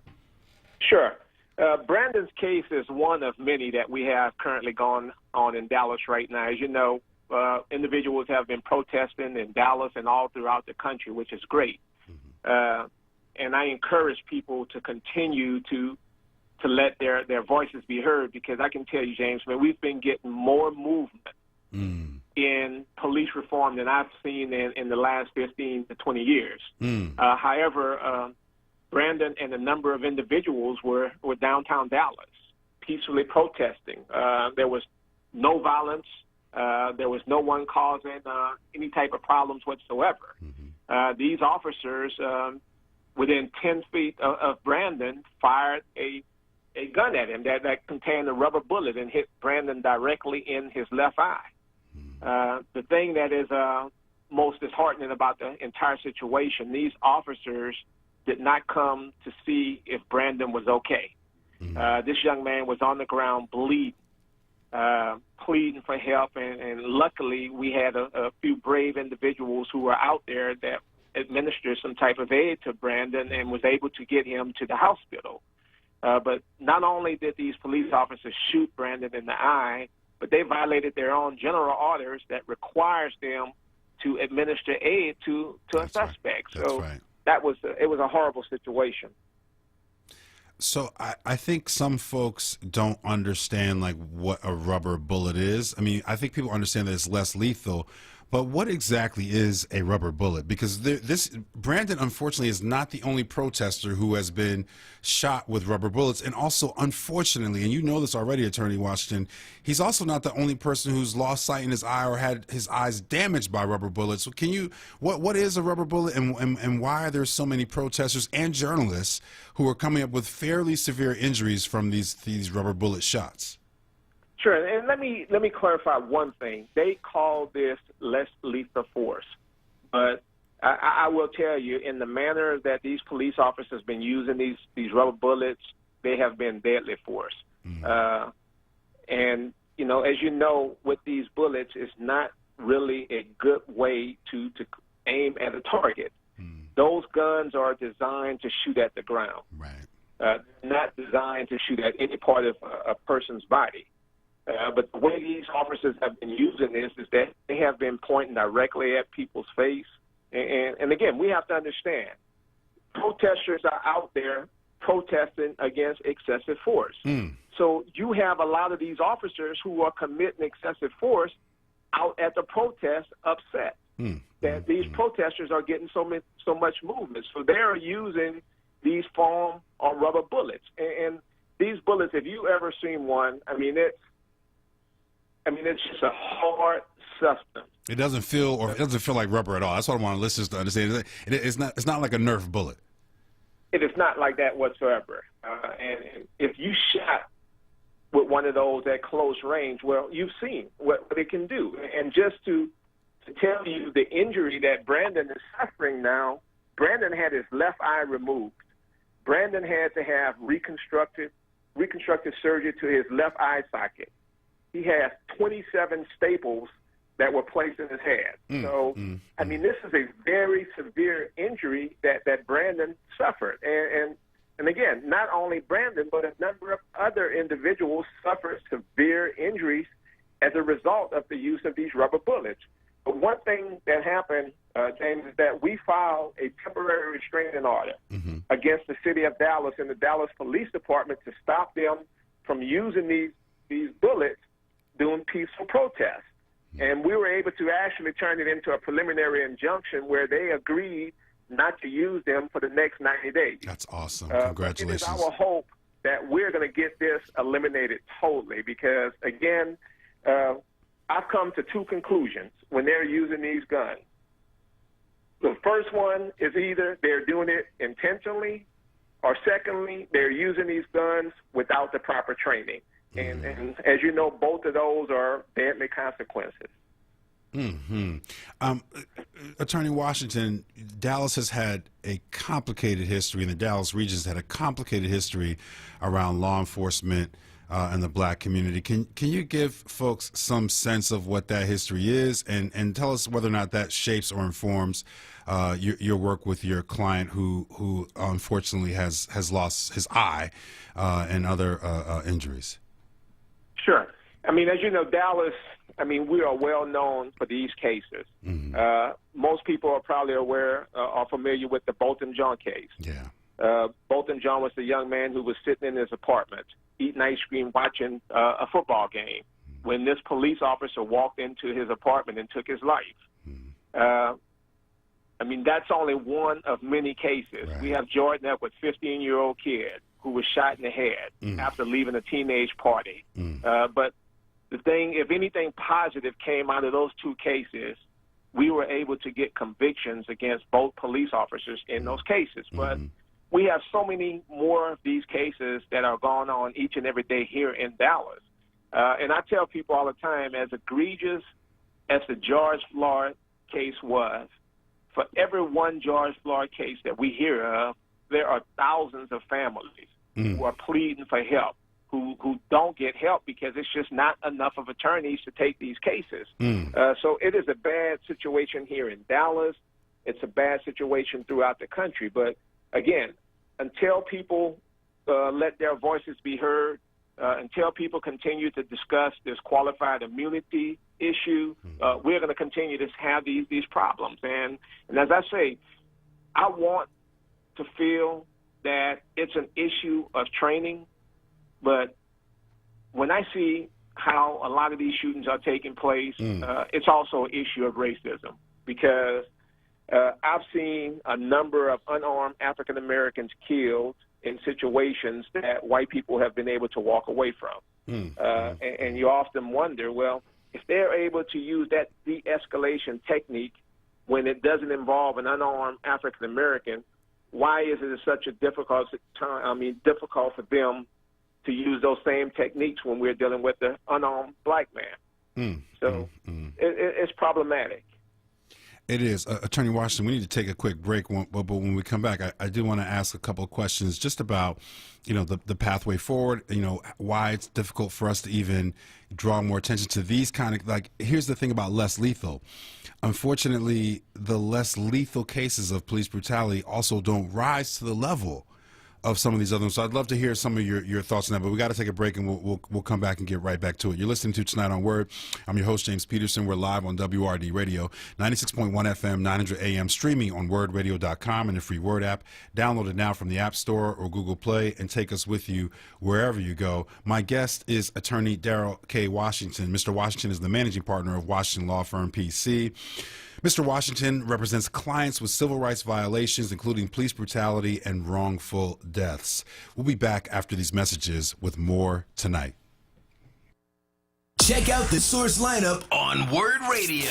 Mondays, get ready for the rapping professor, Dr. Aaron Smith. On Tuesdays, it's Andrea Lawful Sanders. Then on Wednesdays, it's the Black Women's Leadership Council. On Thursdays, it's a second helping of Andrea Lawful Sanders. And on Fridays, it's Tiffany Bacon. Don't miss the Source. Monday through Thursday, 1 p.m. till 4 p.m. and Fridays, 10 a.m. till 1 p.m. Exclusively on Word Radio, 96.1 FM and 900 AM WURD. Streaming live on wordradio.com and on the Word Radio app. Hi, this is Councilwoman Cindy Bass. We've been through a lot together in these last 3 months. Too many Philadelphians have lost their lives to COVID-19, and too many more have lost their livelihoods. As our stores and shops start to reopen, we have to protect our loved ones, friends, and neighbors to prevent any more spikes in this disease. Don't let your guard down, Philly. Practice social distancing when you go out, and always wear your mask. Mask up, Philly. Listen live at wordradio.com. Word TV. We're streaming live video of this conversation right now. Tune in on YouTube at onWURD or on Facebook at Forward. Word TV. Black Talk Media. Eyes are flashing, always means that you are weary. Tonight on Word. Eyes are flashing, always means that you are weary. Tonight on Word.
losing my way through this darkness. She was heartless in every way. I'm losing my way. I'm losing my way through this darkness. She was heartless in every way. I'm losing my way.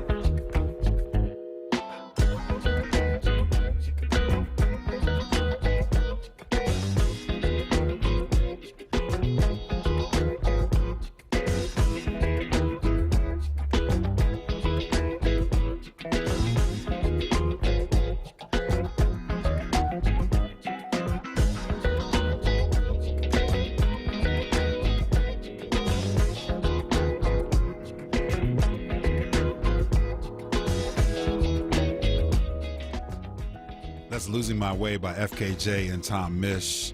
You're listening to Tonight on Word. I'm your host, James Peterson. We're live on WRD Radio, 96.1 FM, 900 AM, streaming on wordradio.com and the free Word app. Download it now from the App Store or Google Play and take us with you wherever you go. Our guest is attorney Daryl K. Washington. He's the managing partner of Washington law firm PC. Mr. Washington represents clients with civil rights violations, including police brutality and wrongful deaths. Attorney Washington, welcome back to Tonight on Word.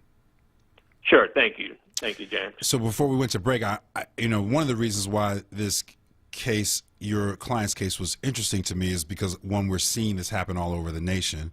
And you already pointed out the irony of this. These are instances of police brutality while people are out here in the streets protesting police brutality.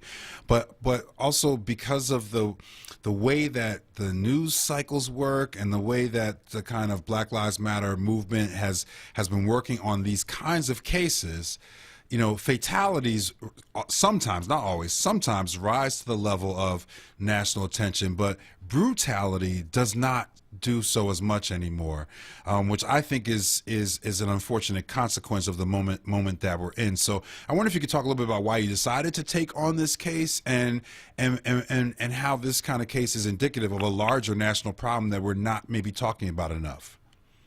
Sure.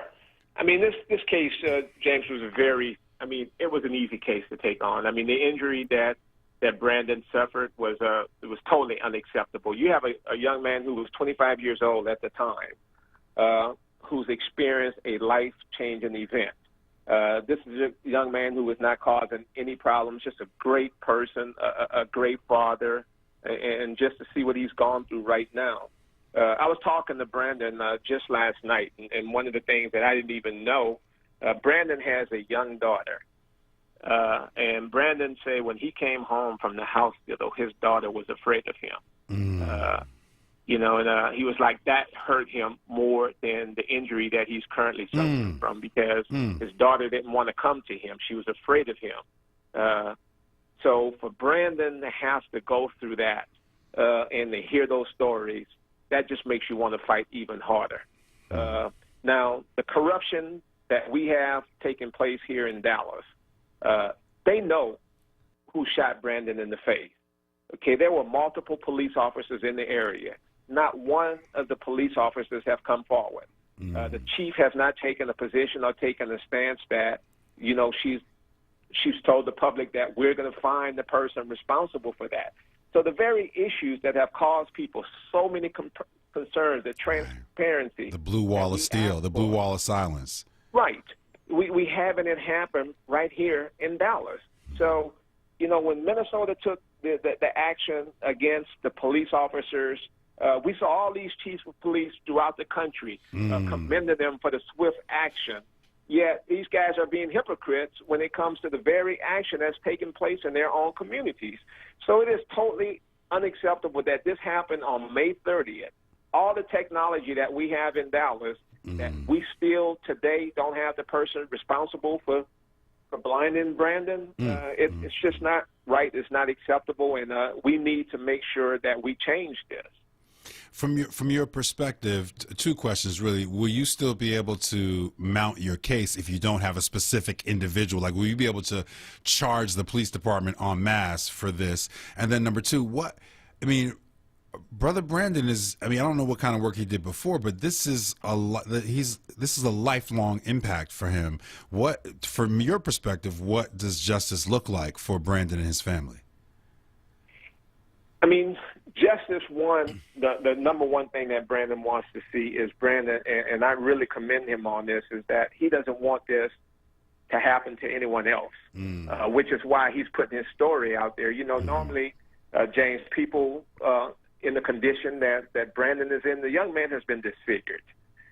So for most people, it takes some time for them to even want anyone to see him like that, especially public.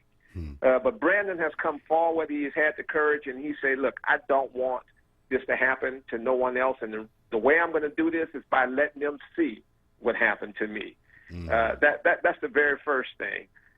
When you lose an eye, there's almost nothing, no value you can really put out there that would really compensate a person for that loss. This young man has constant nightmares over this. He's constantly crying. He only sleeps 2 to 3 hours a night. And let me just tell you why this is so significant. Because most of the cases we have, individuals are dead. So we never have the opportunity of the moment to hear their story, to hear how that truly impacted them. So the fact that Brandon is still alive, he's able to tell people the severity of police brutality and why it needs to be stopped. He's able to testify, and he's able to share this story. And I think it helps out to somehow try to get this behind us. But, even with Brandon talking about what happened to him, the thing that is most compelling about all of this is how the public, man, has not let off. Generally I see people come out and they mad, they protest for a week or so, and they back to business as usual. But I haven't seen that here. People are still letting their voices be heard. And I think one of the reasons why, James, and it's hard to really comprehend this, but the pandemic that we're currently dealing with is a curse and a blessing in disguise, because I truly believe had we not been gone through this pandemic, we would not still be having this conversation on police reform. Wow. There's nothing else to do right now. There's no distractions from sports. There's no distractions from all the entertainment that would normally be going on right now in the summertime. So people are forced to listen to these radio shows. They are forced to watch the news on TV, and people see it. And I think when we saw what happened with George Floyd, people had the opportunity to see 8 minutes and 46 seconds of police brutality uninterrupted. And I think that was enough to make people say, we have to get involved with this. I'm going to get you out of here on this one, too, because, again, I know you're a busy attorney, Washington. At the beginning of our interview, you mentioned that because of the protests, because of what's going on, you said people need to stay in the streets, keep having their voices heard. You alluded to the fact that there's a moment that you're seeing some things change. Share with our listeners what you think the potential is of this moment with protesters in the streets, with cases getting national attention. What's the potential for change, particularly in terms of law enforcement and the communities that they're charged with serving and protecting? Sure. There are a number of changes that I've already seen taking place throughout this country. You look in Kentucky with Breonna Taylor. I've dealt with a number of no-knock warrants that we have been trying to get eliminated for years. Now they have the Breonna Taylor law in Kentucky, where they're no longer going to be able to do these no-knock warrants. But they still haven't arrested the police officers who murdered her in her sleep. Crazy. I don't understand that. I really can't comprehend why these officers have not been arrested. And again, that's why people are still out in the streets.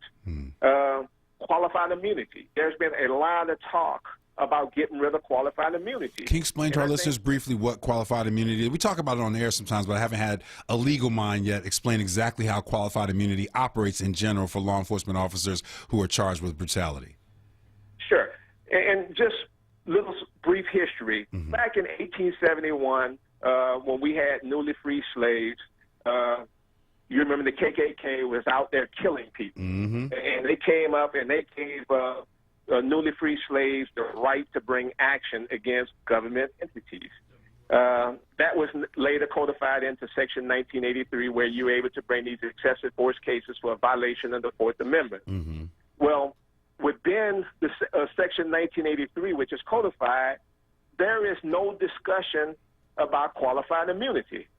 So qualified immunity was a judicially created affirmative defense for police officers based on their subjective belief.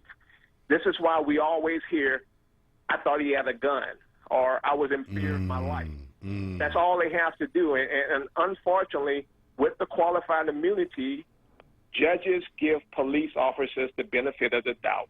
So with qualified immunity, if the judge feels that the officer's action was reasonable, and a reasonable police officer would have acted just like that police officer under the same set of circumstances, then that police officer is immune from civil liability.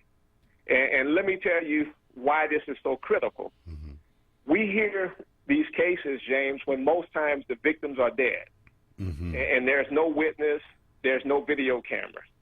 In situations like this, 99.9% of the time, officers are going to get qualified immunity because they get to put the narrative in. They get to say, well, I thought the person was about to shoot me or my partner.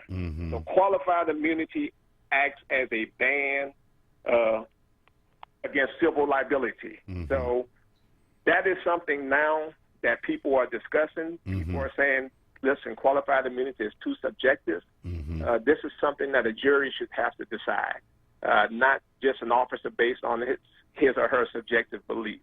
So people are talking about qualified immunity, and I think we're going to see that it's going to soon be gone. And again, without the protesters out in the street talking about it, it would not be happening. Without the athletes, this younger generation, I have to applaud the younger generation. I mean, they are the ones that's really, really pushing this change. And we just need for them to keep on letting their voices be heard. And if we can get rid of qualified immunity, that will probably be one of the biggest changes that we would have seen in our country when it comes to police reform. That's incredible. So movement on no-knock warrants, possibly some movement on qualified immunity. Anything else you're seeing changing in this particular moment? One thing that was very interesting to me today, I was reading on jury reform. One of the things that they say they're going to now start having conversations about is requiring juries to be more diverse. And I think that is so very important. But let me just say this, and I use it every single time that I have a platform. We ask and we want change, but we have to be a part of that change that we want to see. And what I'm saying is, jury duty is important. When it comes time for you to serve, that's right. That's what I was about to say. Yes. Listen, every single time, I'll spend 3 or 4 years preparing for a trial. I'm ready for it. And the jury pool comes into the courtroom, and I look and I say, oh, man, it's 3, 4, 5 brothers and sisters. And I'm like, man, I might have a chance with this. And the judge asks this one very question. Is there any reason why somebody can't serve on the jury? And, man, James, I always put my head down, man, and I start praying, and I say, please, y'all stay with me. Please don't raise your hand. But unfortunately, a lot of the times, we raise our hand. And I know it's difficult, man. Sometimes it's work-related, sometimes child, yes. Yeah, people have financial obligations, which is why I think we just need a total jury reform where, if plaintiffs and defendants are in trial, then there needs to be some type of expense that goes to the plaintiffs and defendants that allows jurors to be paid more money. So that, if they don't have that financial hardship, then they're able to serve on the jury. But if your job is going to be paying you to serve on the jury, there is no reason why you should ever give an excuse not to serve. Because it has been proven. I start with the Botham Jean case. I start with the Jordan Edwards case. Whenever we have a diverse jury pool, Whenever we have 12 seated and at least 3 or 4 are black, then we have a chance of getting justice.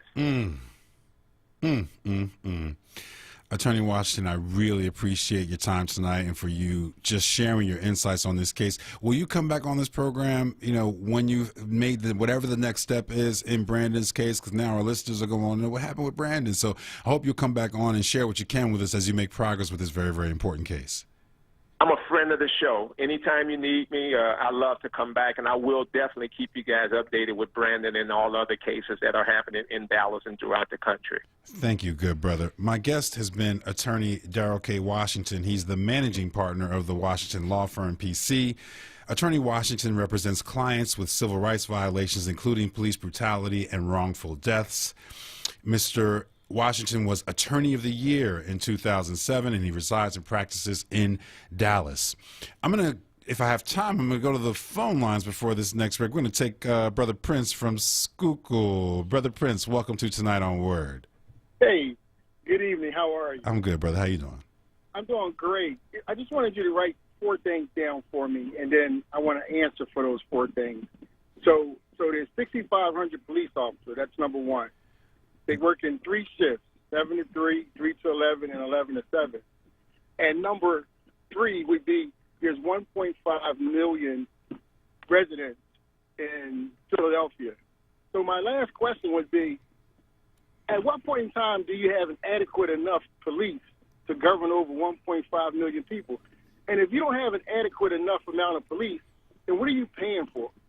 Because if that's the inadequacy that you're dealing with, then it makes no sense. You couldn't use that combination, or you couldn't use that description in any other component and be accountable for giving the money that you give to a police force that's just inadequate. The most you can have on the shift is between 2,500 and 3,000 cops. And how does that adequately govern a group of people? You got 444,000 African Americans in this city alone. And there's no way. So every time we hear this conversation about reform, every time we hear this conversation, there's no way you can put that kind of money in something that is this inadequate. And so, Brother Prince, I'm going to answer the questions, but I just want to make you're saying that we should have more police? What I'm saying is that you need at least 10,500 police. You are inadequate in a system. So when you talk about reforming a system, you actually have to change the system.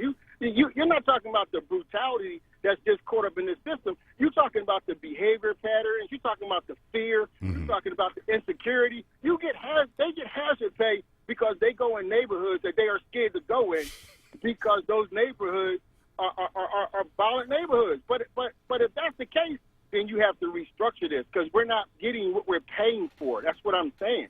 You can't take my taxes and tell me that I'm going to be protected, and yet when I look at the numbers, it's going to take you longer to get somewhere that you don't want to come to, and you're going to get paid. So the discretion is too high based on the numbers. That's what I'm saying. Got you, Brother Prince. I'm going to take a break, and I'm going to answer your question when I come back from the break, okay? You're listening to Tonight on Word. I'm your host, James Peterson. We're live on WRD Radio, 96.1 FM, 900 AM, streaming on wordradio.com and the free Word app. Download it now from the App Store or Google Play and take us with you wherever you go. We'd love to hear from you. Give us a call, 215-634-8065, or toll free at 1-866-361-0900. We'll be back after these messages with more tonight. Family Therapy, Vignette Moments with Dr. Lucille Ijoy. Being kind behind the mask. Let us train our eyes and our hearts to show a loving attitude. If you're using a mask, be kind behind the mask. I see worried eyes, painful hearts, stressed bodies behind the mask. Don't let the mask make you mean. 6 feet back, everybody, and where's your mask? No. Let's not do it like that. Let's smile behind the mask. Express kindness behind the mask. Good morning. Can we say that behind the mask? If somebody stay in a spiritual way, being kind behind the mask. And now to our wonderful men and fathers, grab your partner, maybe your children, dance. I hope you dance. Happy Father's Day. Happy Father's Day. It's June. We all love you. Want the latest in Word swag? Check out the shop tab on WordRadio.com. Hoodies, tees, and more in a variety of colors. The shop tab on WordRadio.com. Show the world that you're all about black. Talk Media. Word TV. We're streaming live video of this conversation right now. Tune in on YouTube at onWURD or on Facebook at ForWord. Word TV. Black. Talk Media.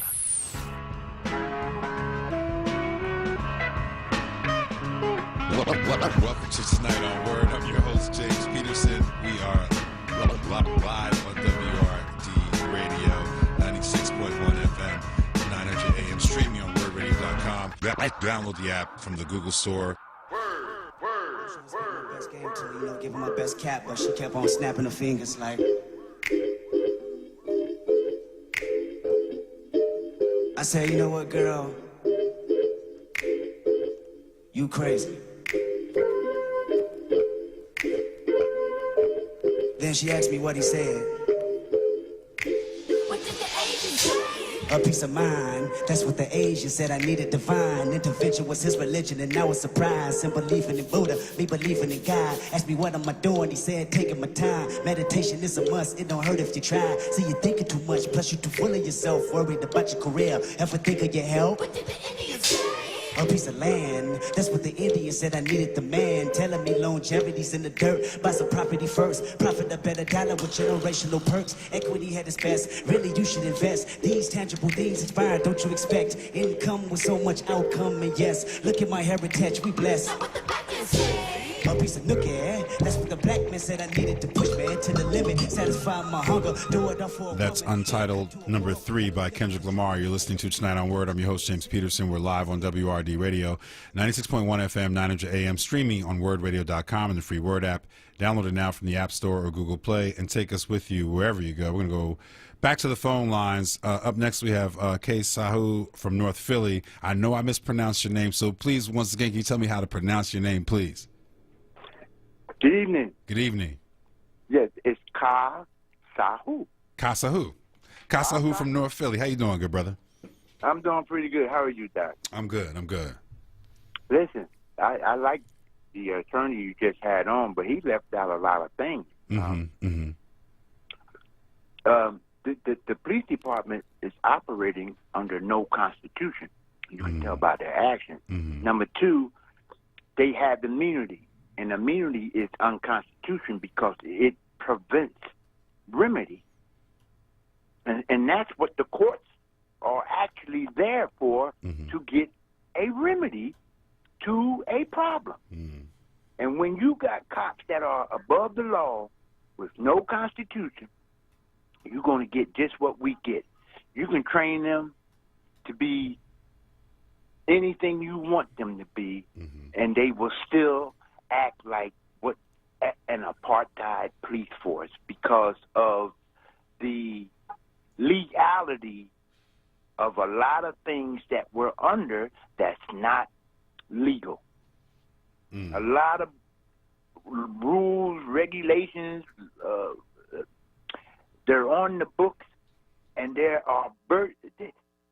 burdens to the people of the city of America. And so if the cops had immunity and all the people on Capitol Hill has absolute immunity, they're all unconstitutional because of that's how they are able to run and twist and change the goalposts every time we pull ourselves up by our bootstraps. And that's what's really going on.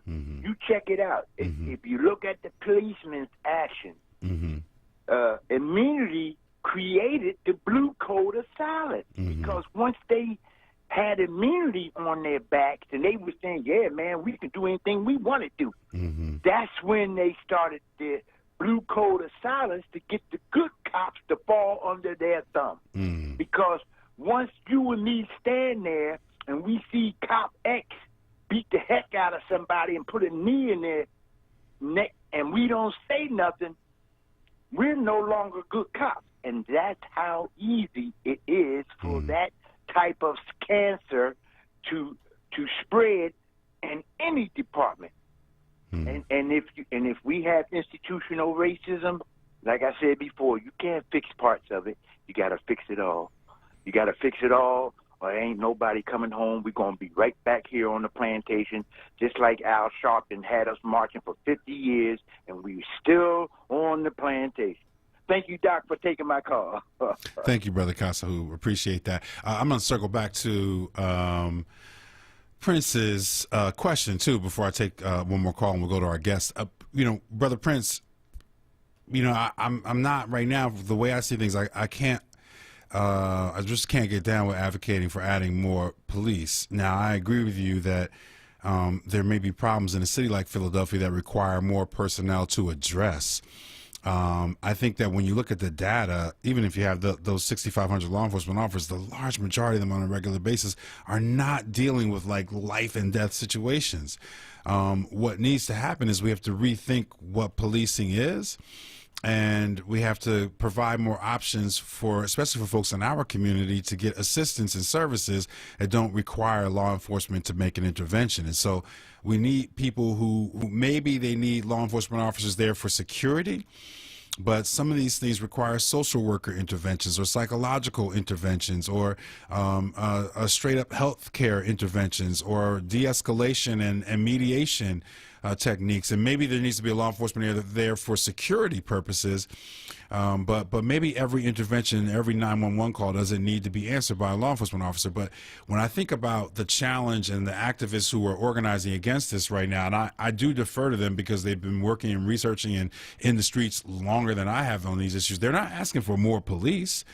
They're asking for a different kind of intervention to be made that doesn't require an armed person who's indoctrinated the way that law enforcement has been indoctrinated. So I'm not sure if you add 4,000 more police to whatever the number is to go from 6,500 to 10,000 or 10,500.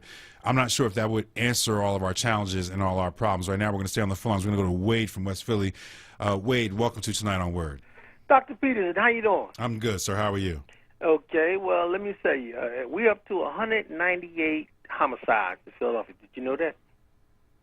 I did not know that we were up to that number. We're up to 198 homicides, and we're only coming up on July. They're all unsolved. 900 people were shot in Philadelphia. Okay? Now, I'm going to say this. Michael Cord, Reverend Al Sharpton, and all the rest of them. Nobody's spending any time on the carnage that's taking place in our neighborhood, okay? Now, you can jump on police brutality all you want, okay? But guess what? Black on black, blood running down the streets is not going away, okay? And without police, you got anarchy. You do know what anarchy is, right? I do. Okay. Without police, you got anarchy, okay? I don't know about you. I don't want anarchy in my streets. We got black people who are scared to testify. When they see somebody shoot somebody, don't snitch.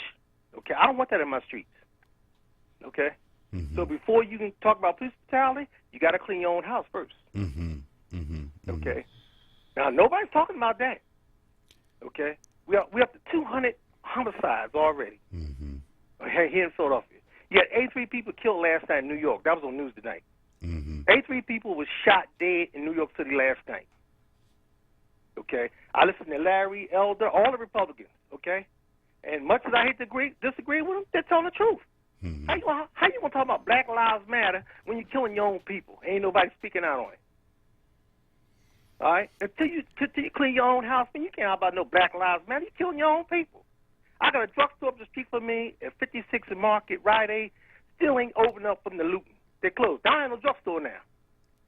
I drove past that drugstore on the way, and thank you, Brother Wade. I appreciate that. Just for reference, Tonight on Word has definitely been talking about these issues and these challenges. We did a whole program where we worked and thought together with a journalist about why there was an uptick in certain kinds of crime during the pandemic and not in others, and shootings were one of those things. And we looked at Philadelphia and Baltimore and a couple other cities as to why. There's some real serious systemic reasons why there's an uptick. Some of that has to do with quarantine and people being kind of locked in their homes. There's less witnesses, less traffic out on the streets, so it's a crime. Sometimes these are crimes of opportunity.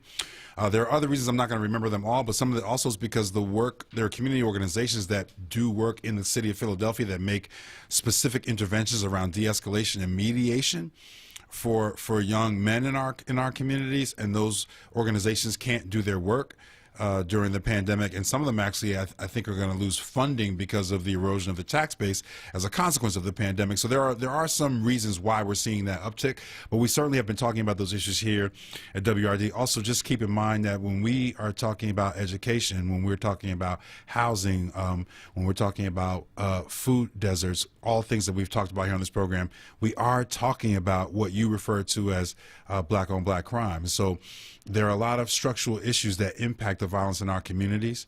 Some of that has to do with gun control. Some of it has to do with poverty. Some of it has to do with education. Some of it has to do with residential infrastructure, the eroding of residential infrastructure. There are a lot of reasons there. It's a big challenge, a big problem.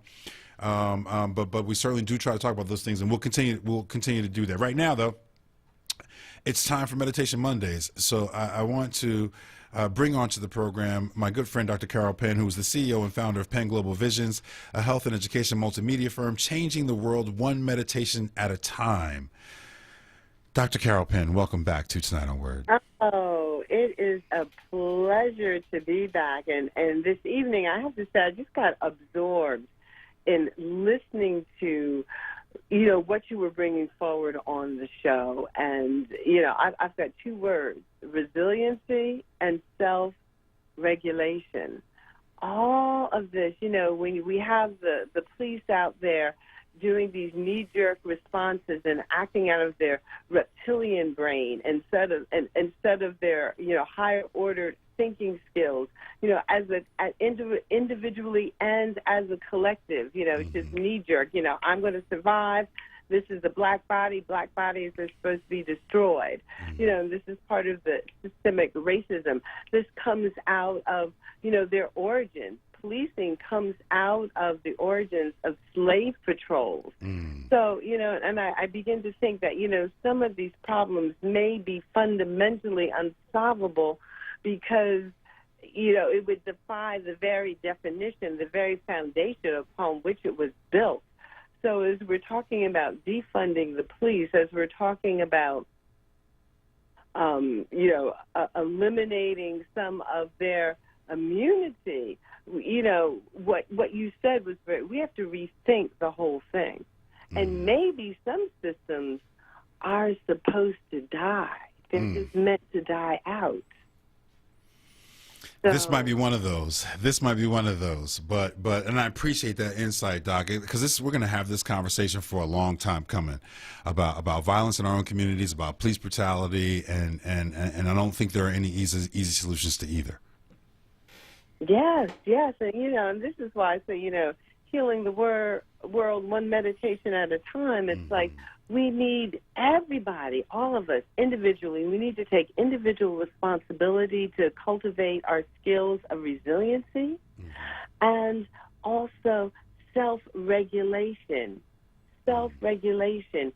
If you are not able to self-regulate, you're not able to self-soothe, you're not able to self-calm, you're not able to balance your nervous system, you are going to act out under certain pressures.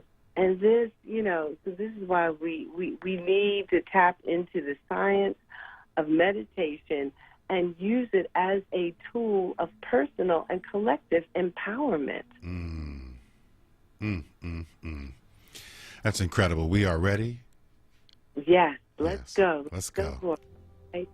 So we know what to do. We want to allow ourselves to come into a position of comfort, lying down, sitting, or even standing, imagining your feet and your sitting bones like roots reaching toward the center of the earth. Drawing the breath and imagining all the negative ions coming back from the center of the earth into our heart space.